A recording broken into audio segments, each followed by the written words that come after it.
Magandang umaga mga bata. Ngayong araw ay ating tatalakayin ang unang uri ng proportion. Ito ang tinatawag nating direct proportion.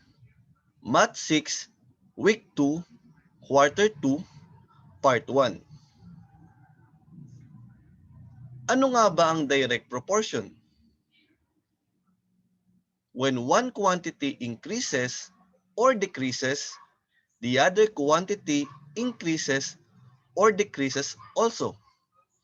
Ibig sabihin, ang direct proportion ay kapag ang isang numero ay tumaas, yung kabilang numero na ikinukumpara natin ay tataas din. Kapag naman ito ay bumaba, ang kabilang numero ay bababa din. So yun yung direct proportion. Let's have our first example. Sa unang halimbawa, ipapakita natin na ang parehong quantity ay tumaas or both quantity increases. Tara at sabay-sabay nating basahin yung unang word problem. Mother uses 3 cans of milk to 4 glasses of water. How many cans of milk does she need if she has 8 glasses of water? So tandaan natin yung mga given kasi mahalaga na makuha natin yung mga tamang given para ma-solve natin yung ating word problem. Step number 1, identify the ratios formed in the problem. Use N for the missing term. Dahil tayo ay mag-solve ng word problem ngayon, inaasahan talaga natin na meron tayong missing term or nawawala. So ano-ano ba yung mga nabuo nating ratio mula doon sa ating word problem? So first, ang una nating nabuong ratio ay 3 cans of milk is to 4 glasses of water. Ano pa? N cans of milk is to 8 glasses of water.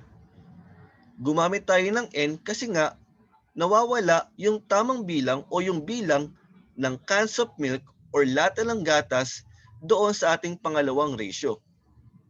So yun yung ating hahanapin mamaya. So again, ano yung mga nabuo ating ratio?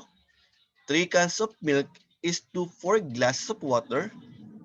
N cans of milk is to 8 glasses of water. Tandaan, ng proportion ay binubuo ng dalawang equivalent ratio. Paano ba malalaman kung sila ay equivalent ratio? Kapag i-multiply ang means at ang extreme, kinakailangan ang kanilang product o sagot ay magkapareho. Kapag magkaiba, ibig sabihin, yung dalawang ratio ay hindi equivalent at hindi sila proportion. To simplify, yung itong nakuha nating ratio sa unang problem, ito ay magiging 3:4 is equal to N:8.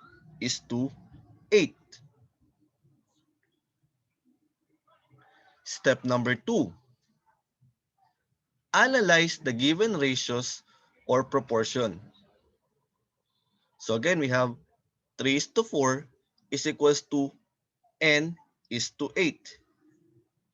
So we have 3 cans of milk. We have 4 glasses of water. We have 8 glasses of water. And of course, we have the missing term. Ano ang napapansin natin doon sa bilang ng glass of water? Yung 4 at saka yung 8.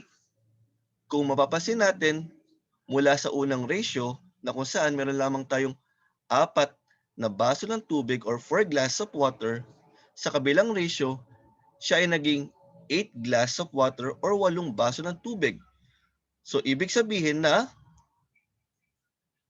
yung quantity natin o yung bilang ng baso ng tubig ay nagkaroon ng pagtaas or pag-increase. Ibig sabihin, inaasahan natin na yung ating value ng N o bilang ng lata ng gatas or cans of milk sa pangalawang ratio ay dapat papataas din. Ibig sabihin, hindi siya pwedeng bumaba sa 3 cans of milk.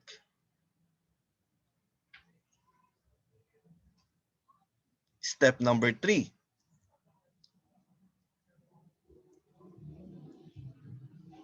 Multiply the means and the extreme. So ano nga ulit yung ating means? Ang means natin, siya yung second term at yung third term doon sa ating proportion.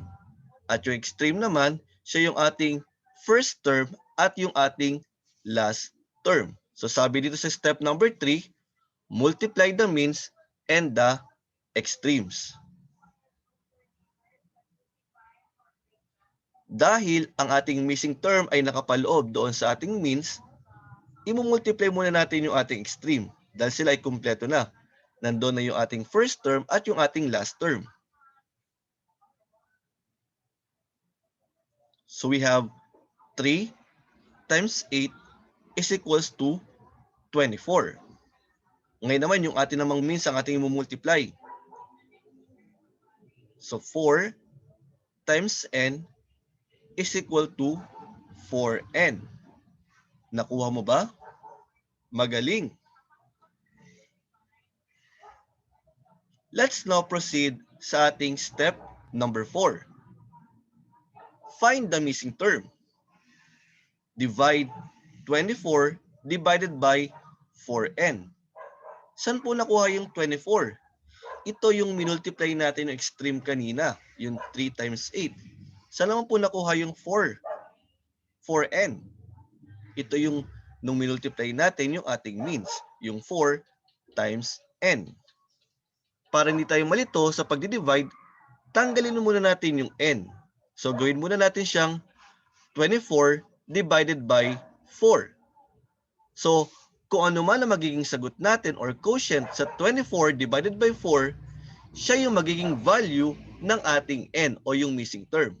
So 24 divided by 4, the value of n is 6.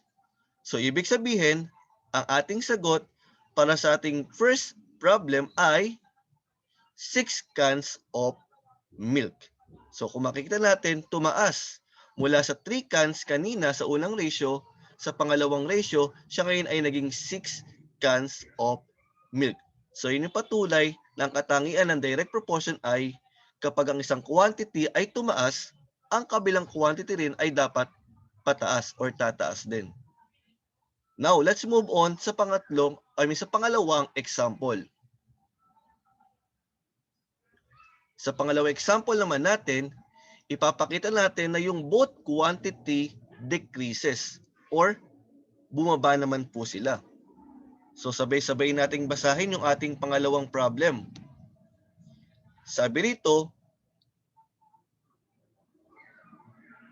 if it takes a carpenter 12 days to make 20 chairs, how many chairs can he make in 3 days?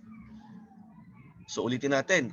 If it takes a carpenter 12 days to make 20 chairs, how many chairs can he make in 3 days? So ang ating mga quantity pinagkukumpara dito ay yung days at yung chairs. So yung number of days at yung number of chairs. So again, basahin niyo mabuti. Tandaan ang mga binigay nating mga given para ma-solve nating mabuti ang ating second problem. So step number 1, sabi rito, identify the ratios formed in the problem. Use n for the missing term. Dahil nga isosolve natin itong problem na to, inaasahan natin na talagang meron tayong missing term or nawawala. So sa unang ratio, ang nakuha natin is 12 days is to 20 chairs. Ibig sabihin, sa loob daw ng 12 araw, ay kayang gumawa ng carpenter ng 20 chairs. Ang tanong, paano kung bumaba sa 3 days ang paggawa ng carpenters. Ilang chairs kaya o upuan ang kanyang magagawa? So kung mapapansin natin, nagkaroon na agad ng decrease. From 12 days, naging 3 days na lang. So ibig sabihin, inaasahan din naman natin na ang bilang ng chairs ay dapat mas mababa sa 20. So to simplify and to form our proportion, we have now 12:20 is equal to 3:n. The n is the term used for our missing term.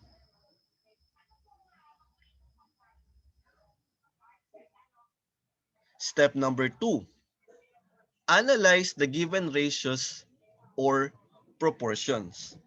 So we have 12:20 is equals to 3:n. So again, n is the missing term. As you can see, sa unang ratio, we have 12 days. Sa pangalawang ratio, we have 3 days. So ano po napansin natin doon sa ating mga number or quantity? So sa ating pangalawang problem, napansin natin that the quantity decreases or pababa. From 12 days, naging 3 days. Kaya nga gaya ng sabi ko kanina, inaasahan natin na yung ating missing term ay dapat yung bilang ng chairs na magagawa ni carpenter ay hindi tataas sa 20.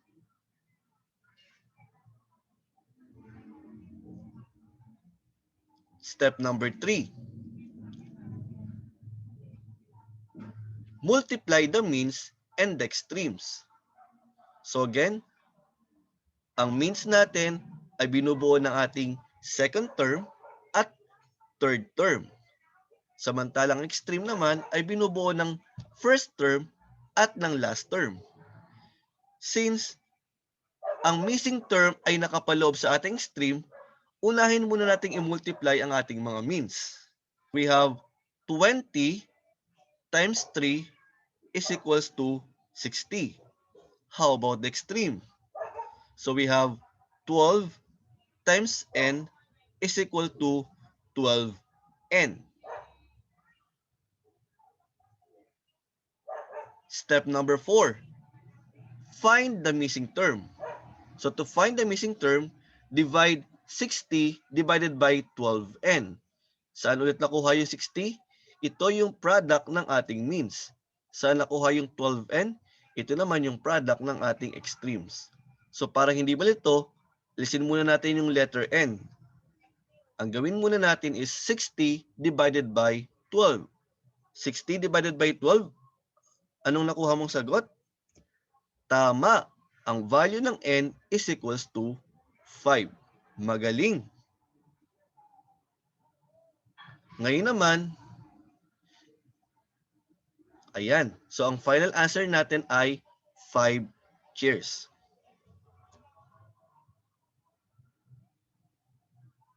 Ngayon naman ay subukan mong gawin ang ating activity number 1. Find the missing term.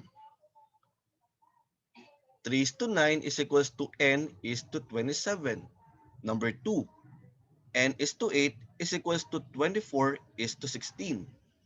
And number 3, 4 is to n is equals to 8 is to 10.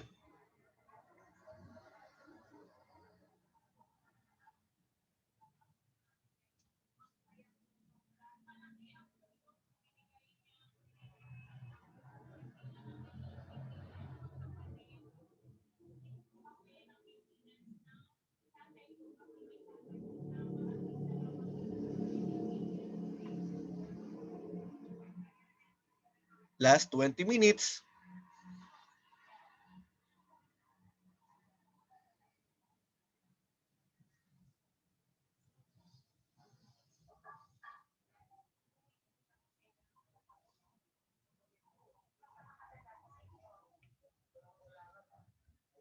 Time is up. Ngayon, i-check naman natin ang inyong mga gawa sa ating activity number 1. So let's start with the first number. 3:9 is equals to n is to 27. So kung mapapansin natin, kumpleto ang ating extreme. Yung first term at yung last term ay nariyan na. Pero yung ating means, mayroong isang term na nawawala. Kaya ang una natin gagawin ay i-multiply muna natin ang ating mga extreme. So 3 times 27, the product is 81. Then i-multiply naman natin ang ating means. So 9 times n is equals to 9n. The next, 81 divided by 9. So yung 81, siya yung product ng ating extreme. At yung 9 naman, siya yung product ng ating means. Tandaan, inilis ko muna yung n para hindi tayo malito sa pagdi-divide. So 81 divided by 9, ang nawawalang term o ang value ng n is equals to 9. Nakuha mo rin ba ang tamang sagot? Magaling! Let's proceed sa number 2. We have n is to 8 is equals to 24 is to 16. So kung papasinin natin, nawala yung ating first term. At ang first term ay kabilang sa ating extreme. So ibig sabihin, ang kumpletong part ng proportion natin ay ang ating means. So yung second term at yung third term ay given na sa ating problem. So siya yung ating unang imumultiply. So 8 times 24, the product is 192. Sumunod, i-multiply naman natin ang extreme. So n times 16 is equals to 16n. So para makuha natin yung missing term o yung value ng n, we have to divide 192 divided by 16. Again, baka malito kayo, tinanggal ko muna yung n do 16 para mas madali tayo makapag-divide. So 192 divided by 16, so ang missing term o value ng n ay 12. Nakuha mo rin ba ang tamang sagot? Kung gayon, magaling. Let's proceed sa number 3. 4 is to n is equal to 8 is to 10. Nawawala ang ating second term. Ang second term ay bahagi ng ating means. So ibig sabihin hindi kumpleto ang ating means. So ang unang i-multiply natin ay ang ating extreme. Yung 4 times 10. So 4 times 10, the product is 40. Susunod, yung ating means. So n times 8 is equals to 8n. Then, let's divide. 40 divided by 8. Again, tinanggal ko yung n para mas madali tayo makapag-divide at hindi kayo malito. So, 40 divided by 8. So, ang value ng n or ng ating missing term ay 5. Nakuha mo rin ba yung tamang sagot? Mahusay. Ngayon naman ay magtungo tayo sa direct proportion pa rin, pero ang gagamitin natin ngayon ay fraction form. Sabay-sabay nga natin basahin ang ating word problem. A car travel 150 kilometers in 5 hours.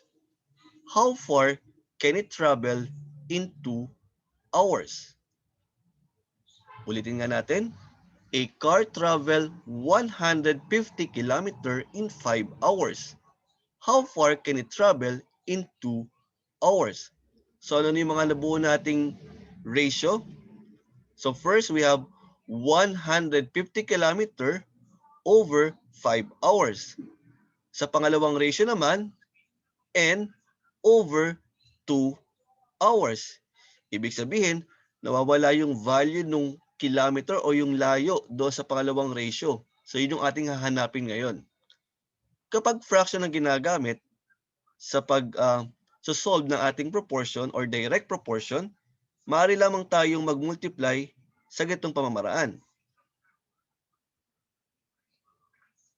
Pa-diagonal, pwedeng 150 times 2 or 5 hours times n.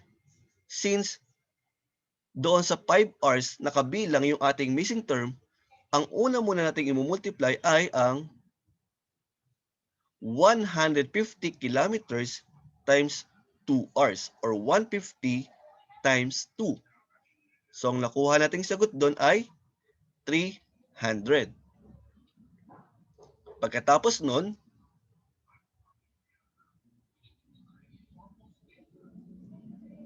300 divided by 5.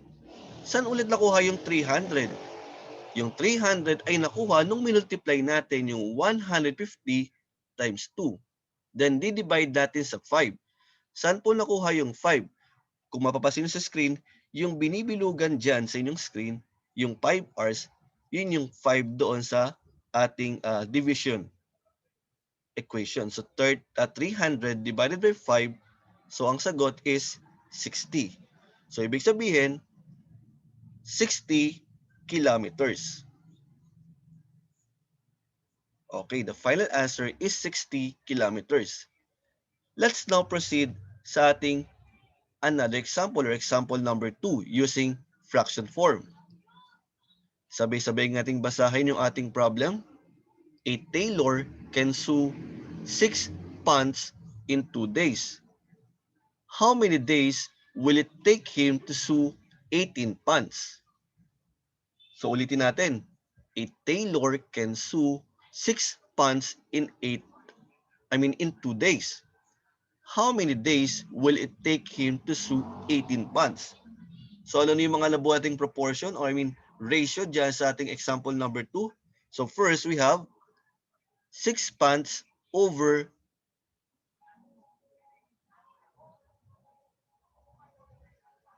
2 days. I think there is a typographical error here.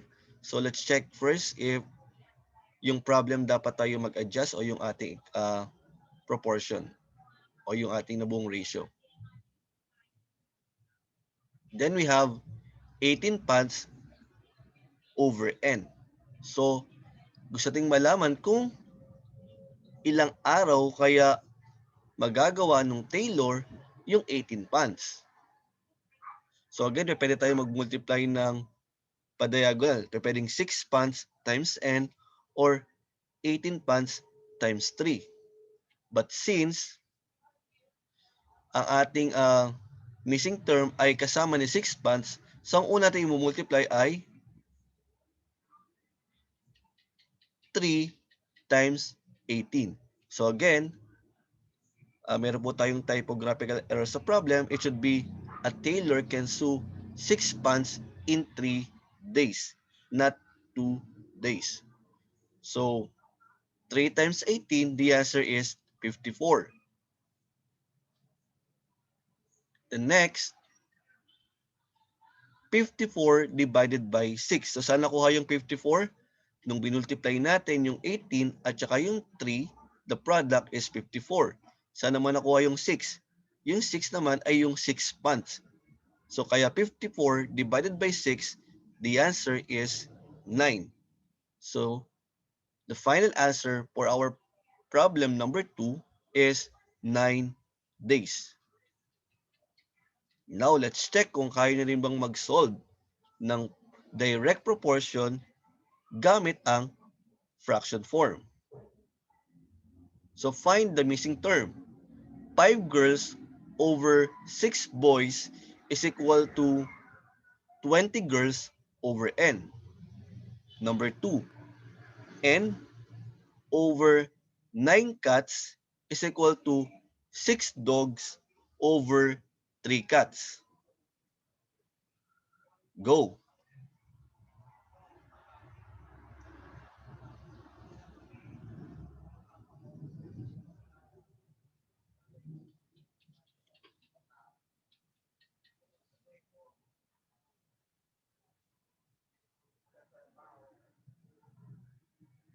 Okay, so last 20 seconds.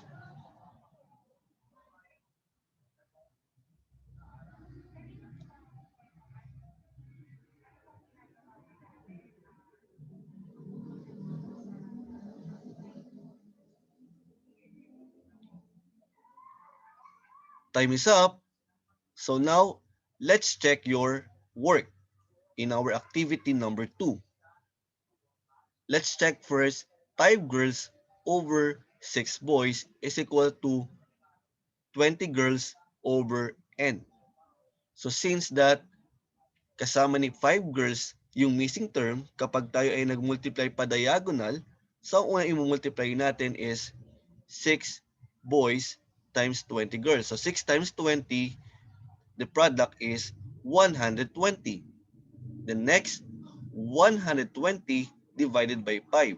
Saan po nanggaling yung 5? So yung 5 is yung 5 girls diyan sa ating ratio. Then 120 divided by 5, so the answer is 24. So it means that the value of the missing term is 24. So 5 girls is to 6 boys is equals to 20 girls is to 24 boys.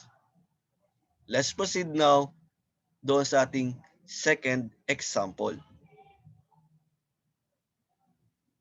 N over 9 cats is equal to 6 dogs over 3 cats. Since na ang ating missing term ay kasama ni 3 cats, so ang unang i-multiply muna natin ay yung 9 cats at saka yung 6 dogs. Kaya 9 times 6, the answer is 54. Then, 54 divided by 3. Saan nakuha si 3? Yun yung ating value dyan sa ating ratio na 3 cats. So 54 divided by 3, so the value of n is 18. So we have 18 dogs is to 9 cats is equal to 6 dogs is to 3 cats. Nakuha mo rin ba yung mga tamang sagot? Magaling! Do not forget, ano nga bang direct proportion? When one quantity increases or decreases, the other quantity increases or decreases also. Ibig sabihin, kapag ang isang numero o bilang ay tumaas, ang kabilang numero na ikinukumpara sa kanya ay tataas din. Kapag naman ito ay bumaba, ang kabilang numero ay bababa din o yung kabilang quantity. So again, direct proportion, when one quantity increases or decreases, the other quantity increases or decreases also. Let's now do our third activity. Read, analyze, and solve the problem. Carlo can type 75 words in 3 minutes. How long will it take him to type a short story with 125 words? Again, Carlo can type 75 words in 3 minutes. How long will it take him to type a short story with 125 words? Go. Last 30 seconds.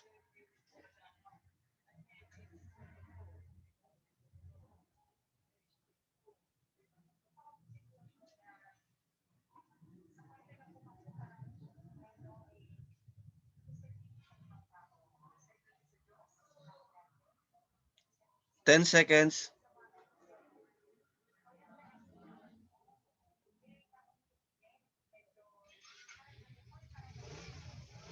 Time's up.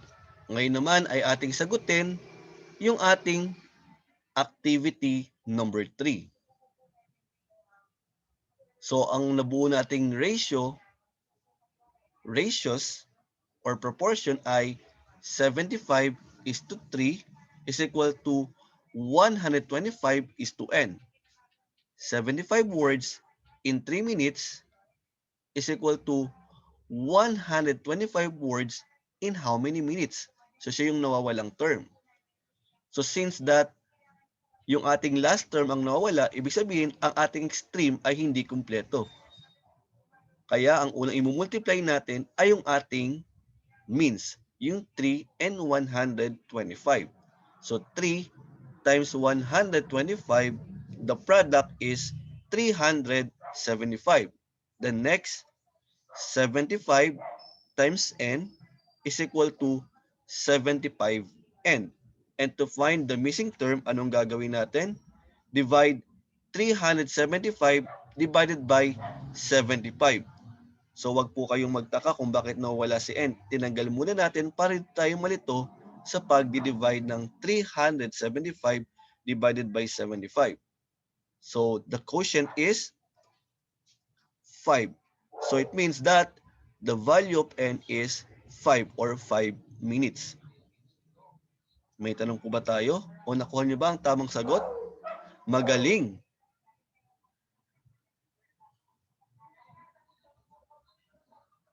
Sana ay natutunan nating lahat kung ano ba ang direct proportion. Abangan ninyo ang ating mga susunod na video kung saan tatalakayin naman natin or pag-aaralan natin kung ano ba ang inverse or indirect proportion at ang partitive proportions. Kung hindi mo pa napapanood ang tungkol sa ratio and proportion, ilalagay ko sa ating description box ang link papunta doon sa ating video. Again, thanks for watching. Do not forget to like, comment, share, and subscribe to my channel. Bye!